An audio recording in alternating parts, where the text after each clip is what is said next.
Listen, I would like to start with a topic that's very, very important to me just before we get started, and that's the temperature. Is anybody else hot? I'm hot as hell in here. I've sweat all day. So it looks like I'm really not nervous. This is something we talk about every day. But I am hot. Well, thank you all for coming. I'm Jerry Wass from Anomaly Squared. We obviously operate call centers in an outsourced manner. And we work with all industries. We also work with companies that don't necessarily do leads or anything of that nature. So insurance companies, regular insurance companies, inbound, outbound. And today we're going to talk about outsourcing and why you should or why maybe you shouldn't. So thank you guys for coming. To outsource or not, it's a question, of course, that's why we're here. So this is something we talk about every day. So we will discuss, any time that we're speaking with a potential client or a current client, one of the things they ask is, it's literally a question every time. Why should I pay you X number of dollars whenever I can just pay somebody $10 an hour to sit in a chair and do it for me? Okay, that's a really good question. In fact, I want to stress, $25 an hour isn't necessarily a rate. There's a million ways you can configure. Pay for performance options are pretty nice because they provide variable costs and things of that nature. But the general premise is, why should I pay you what looks like 2 or 3 times as much when I can just hire somebody off Craigslist to come in and do it for me?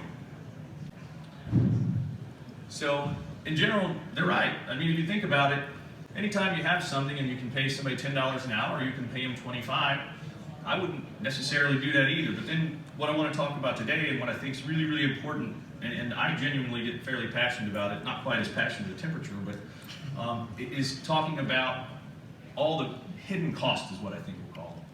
So for starters, a lot of companies either do offer benefits, right? So imagine you're a larger corporation and you have a very nice benefit or incentive plan. So you have 401k, dental, vision, health. So maybe they already add that to it. So there's a benefits package that you need to consider. It's not $10 an hour now, it's $10 plus benefits.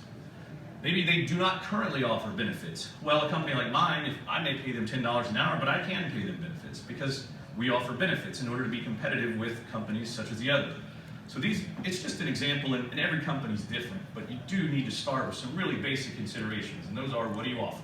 And if you don't offer it, great, maybe you can get away with paying $10 an hour. But if you're doing that, you're likely not building a call center or anything else, and certainly with some of the former administration changes, obviously Obamacare changed that, which is why we offer insurance. It was just much better, and it was an attractive benefit. So this one's a really interesting one that absolutely nobody considers, I don't think.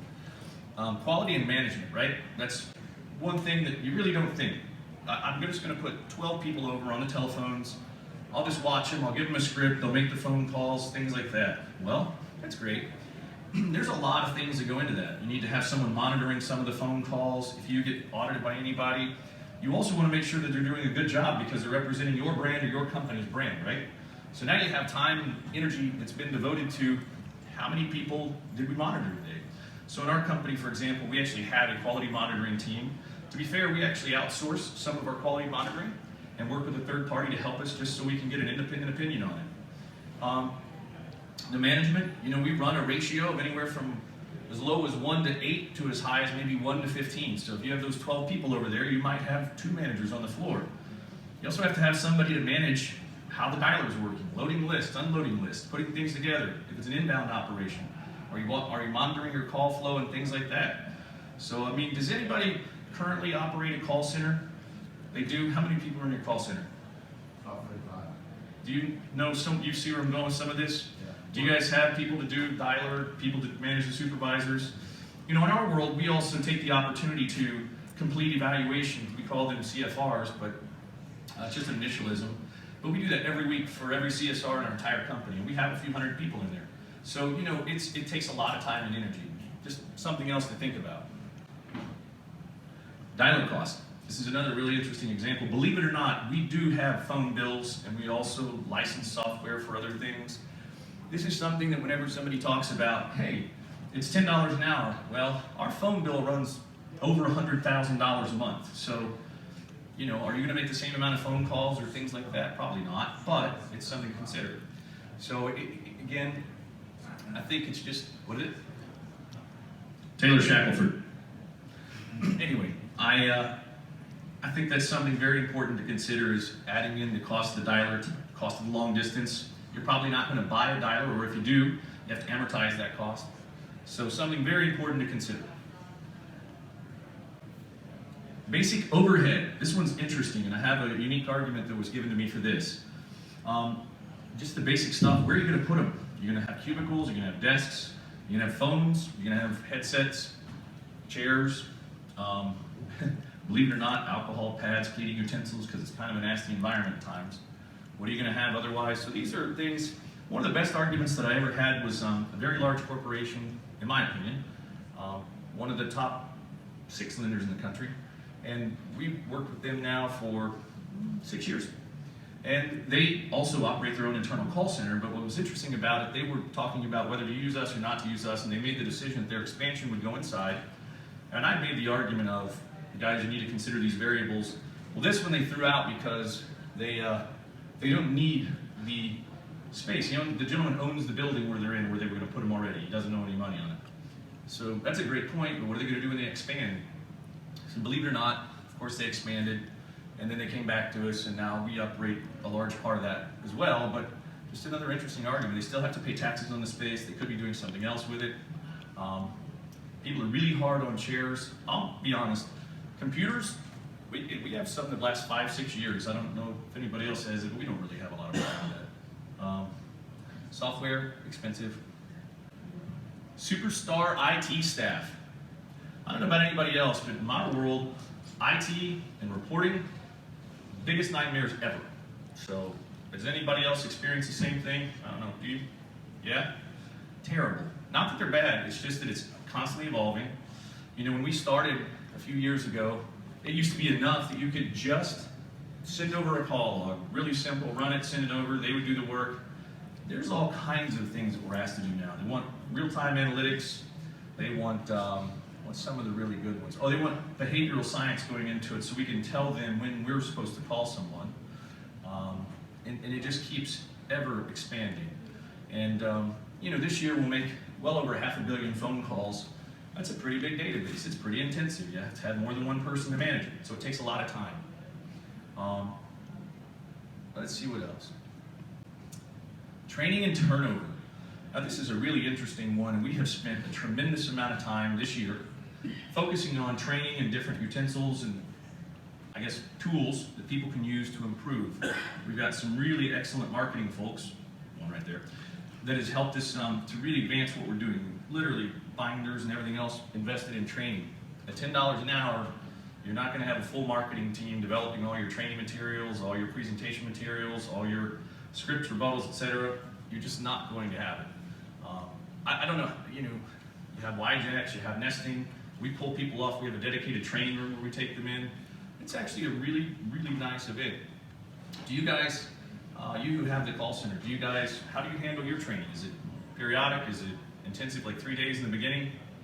Intensive in the front end, and then we kind of with our supervisors. Got it. It's definitely, you know, the other thing there's not enough value given to training and turnover. You know, one of the other things we focus now on is turnover, and we look at the reports every single week because I'm pretty sure the next slide is recruiting. It's really expensive to get them in there. And then when you do get them and you train them, and you spend all the time with them, they leave, which CSRs, call centers, a lot of turnover.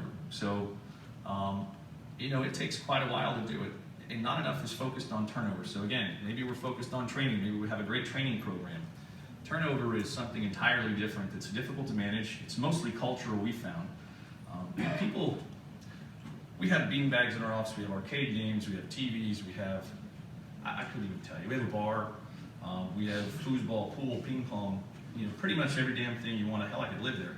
But the other thing is that you cannot value that. It's more cultural, right? Do they treat me well? Do they respect me? Do they do things that promote sort of a unity amongst us? And so that's kind of, it definitely helps manage turnover. But if it's a true call center, particularly an outbound one, are you guys inbound or outbound? Yeah.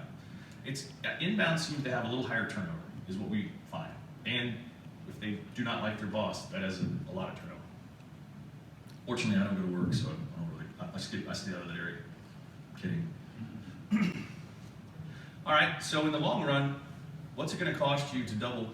The theory here is that we believe it's going to cost you almost double to actually run an in-house operation compared to outsourcing. Some of the things to consider are, okay, so we've agreed that maybe you pay $25 an hour. You find a call center to do it for a very inexpensive price. I think if you actually really sit down and analyze things, one of the things that we haven't talked about yet is how big is your company total? Like how many total employees? Just over 100. Okay. When you get into larger companies, maybe even starting around there, 250 or more, let's say you have 1,000, because there are a lot of those, and they want in-house, they want to do it in-house. There's some really sort of hidden items that are not on this. One of them is the cost of unemployment tax rates, right? So if you have high turnover because you operate an inbound, outbound call center, and so they turn quite a bit more, maybe you let them go because of poor performance or other things. Let's say your wages are $60 million for the year you're paying out. And let's say that you end up getting several unemployment claims that you lose either because your HR department did a bad job of disputing them or because you really just provided a bad environment for a period of time and they all cut you off. So you have a mass exodus of employees. Maybe your company downsized the call center, which we've seen that before. And if it potentially affected your unemployment rating by 1 or 2% on $60 million, that's on all wages for all employees in the entire organization, as opposed to just the call center employees, because it's your corporation. So again, that's something that people don't consider. It's high turnover, leads to other tax implications, just so many things. In this case, the theory is that it's going to cost at least double, and because most companies who are insourcing, they're not a call center company, they have a lot of other variables to consider. Usually their office space may be nicer than some of the others, so they have a much more expensive overhead for setting up a call center. It's just a very, very interesting and dynamic sort of number. It changes regularly, and if you have to, the more variables you add in, the bigger the call center gets. It definitely goes to it. All right, here we go. Let's keep going. This is important. I just kind of touched on this one. Flexibility to scale up and down quickly. So in your call center, if you have 35 to 40 people and you need to add 35 to 40, it's going to be more challenging. Maybe you need to go up 15 people. It's still going to be more challenging because unless you have a full-time recruiting department focused on recruiting CSRs, now you got to go find them, take the time to do it. Or if you have to go down by 15, now we're running back into that. We just had to lay off 15 people. We have to pay all the unemployment claims. We have to start dealing with that. In our world, we have a full-time recruiting team. It's all they do. You run ads constantly. We're constantly interviewing, doing college campus visits, things like that, bringing people in. And the benefit is we have a number of clients, so what happens, and it happens all the time. Somebody wants to go up. We wait about 2 days before we do anything, meaning with our employees. We just kind of sparsely add them here and there.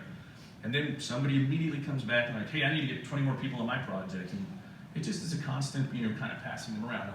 We tend to do a dedicated agent model in our company. I'm not a big fan of the blended telephone calls. I know that's unique in the outsource space, but we found that it's sort of akin to having them within your building, right? So if you're going to do it, you're going to insource it. They're dedicated to your company. You would argue you'd have better results. We found the same thing. Not always. There's some really talented CSRs out there, but to find 100 of them for one project, it's pretty challenging. The hiring, firing, and laying off people during the ups and downs. We just talked about that. It's challenging. Plus, I don't think anyone really likes being the person to sit everybody down and do a mass layoff or to terminate people. Granted, there's a few people that I enjoyed, but that's just because they were not good people. But in general, nobody wants to sit you down and be the guy or gal that tells you, you got to go home and tell your family you don't have a job anymore. And the truth is, it's a very challenging job. I don't know how anybody else feels about it or how much time anybody spent in a true call center, but those individuals who are making the telephone calls or taking the telephone calls, that's a really tough job. If you've never spent 8 hours sitting on the telephone taking or making phone calls, it's exhausting. I've done it. When I was 17, I was making phone calls all day, and it was a really challenging job. So now, they actually work harder, I would argue, than some of the members of my executive staff. Seriously, you couldn't take one of my executives. I just hired a president of my company. I bet he couldn't go sit down and make 8 hours of calls anymore. Okay, I take that. He probably could. He's like Michael Free, runs Ironmans. He's got a little energy. I don't have that kind of energy. I couldn't do it anymore. Flat rate, so you can easily plan ahead and budget. You can take this further, and we can actually say, we like to even get into the variable costs, so pay for performance, right? Just like anybody would do in their internet projects or things like that. then it's variable cost attached to your success. So, you can negotiate with your provider on an outsource model and argue that you could, we win, you win kind of deal. And we really like those because they're usually tied to successes on both sides of the fence. It's not just we won because we did better. It's usually, oh hey, if we're doing transfers, for example, to mortgage companies or insurance companies. Well, if they're handling their call center properly or their sales representatives and they're doing their job, more transfers should equal more revenue, which should equal more profit, so we all win. It's kind of the goal. There's so much value not given to this. Using existing call centers' experience and know how to seamlessly run campaigns and encourage company growth. It's interesting when you sit down with someone who is going to start out and insource a call center and they're going to do it, and you start to ask them a few questions, or they ask you during the interview process. They're usually trying to collect knowledge. We've made billions of phone calls since we started. It's hard to kind of get that experience unless you've done it. We deal with the FTC, we deal with attorneys, state attorney generals, more letters than you can shake a stick at. We know how people respond. We sit down and have meetings about how to call, what to call. We even have leased dialing software where they used to call us and ask us how we made our dialer do what it did, because even though they built software, we had more experience and we knew how to make it. They didn't know. And it's just interesting what you can learn and why. The typical systematic approach to it whenever you're insourcing is, if it's an outbound campaign, we'll call them in the morning, the afternoon, the evening. Very rudimentary, but it's typical. We'll call them 3 times a day, 4 times a day. It's not necessarily the right thing to do. You might only call them 3 times a day, but there's a lot better way to do it. So those are just things that are just invaluable. And if you're going to do it and you're going to build a big call center, it's better to have a experienced person, and they're very expensive. You want a really well-experienced manager running your floor or supervisor. They cost money. More than $10 an hour, that is. I got 12 minutes left, so I sped through that. But is there anything else you guys experience or have questions about or are considering in your world? Yep. You've worked with companies that have pretty large call centers already, and they've chosen to outsource portions of it. You went through a ton of reasons why some would, but what were their few specific reasons to not continue to grow, their 100, 200 plus call center and outsource, a half or portion of it to a third party? Was it around a specific reason, management or something else, or? So a lot of it is, I'm sorry, so the question was, like what's the biggest sort of reason that you've seen when companies already have pretty large operations to outsource further? it's a very good question. The question is, why does a company who already has a large call center want to outsource also? Or they either want to add on an outsource facility or completely outsource. And honestly, I would say that the majority of companies we work with kind of have something like that. Not all, but enough. I think the answer to that is kind of a lot of the things we went over. Number one, it could be tied to they have a big project they're starting, they don't know what the outcome of it is, so they need someone who can go ahead and ramp up those employees, and for them, it could take them a month or two. And in our world, they call and we're ready in like a week or less. In some cases, we've done it in a day. And they don't have the ability to do that. So that's one reason, right? If they don't know what the outcome of this project is going to be, or the initiation of this new whatever they may be doing, it reduces the risk for them, right? So they're going to take the opportunity to just have us take the risk, and we do. We take the risk, but we have you. Ours is a labor business.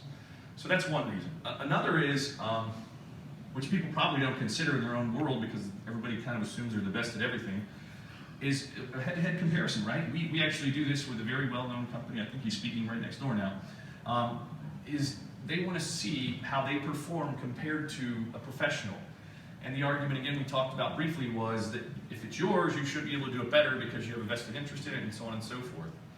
If you find the right partner, the results may vary, right? Sometimes the in-house call center may get their butt kicked, and then we've had that happen more than once where we'll get a project back because they can't do it. You never want to have all your eggs in one basket because we have a very nice company in Charlotte that we work with a lot, and they are in a lot of the space, and they had all their eggs in one basket, so to speak, for a while, handling all their inbound traffic and any outbound they were going to do. And the oddest thing happened, they had a car go off the road and run into one of the little junction boxes on the ground, one of the big green ones, and it knocked out their fiber internet for a couple of days. Well, who in the heck is counting on that, right? So they had to call us quickly and say, how long would it take you to set up a brand new campaign and start taking all of our inbound calls because our entire company's down. And the answer was, I don't know, let me call you right back. And it took us about 30 minutes. And you know, the experience was fine. We kind of already been working on a project for them, so we just kind of changed some things around and set it up. But it's another risk, or another reason, right? To offset risk. I mean, if all you were in one building and you have inclement weather, you have, you know, to be fair, in a call center, if you have a flu epidemic, a lot of things can knock out stuff that you just don't consider. So another opportunity to offset risk. So great question, thank you. Anybody else? How about software features? Are there any calling features that you can offer that others struggle with? Well, yes, because a lot of what we do is custom software development.